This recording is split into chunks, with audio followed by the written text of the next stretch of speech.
The ACA came in and sort of became a four-letter word to many who were working in employee benefits, and just making sure that you were complying with that. Getting it right is so important because enforcement here is largely automated, and an employer that is otherwise compliant could really be at risk of finding themselves in a difficult regulatory situation because of inaccurate reporting.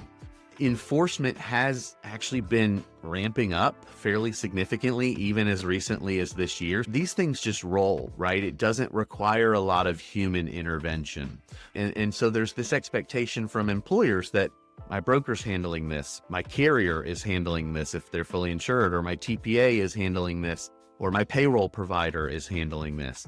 So we find that employers are just relying on payroll systems or their benefit system, and don't realize that it's not just a payroll problem and it's not just a benefits problem. But we find that these systems are often blind to each other, that a payroll system may know how much an employee is paying for the plan that they enrolled in, but if the employee waived coverage, they don't necessarily know about the offer of coverage.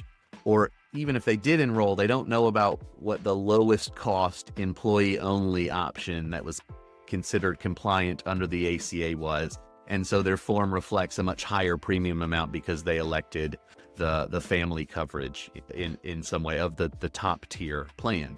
Or if they're looking and relying on their Ben admin system, they may only see the employees that were made an offer and accepted and enrolled through that process. They may miss the part-time employees that were never loaded into the Ben admin system because they weren't relevant to that side of the equation. So one thing that we do is that we look at the output, we look at the input, we look as experts along the process in a way that doesn't require a particularly heavy lift from an employer,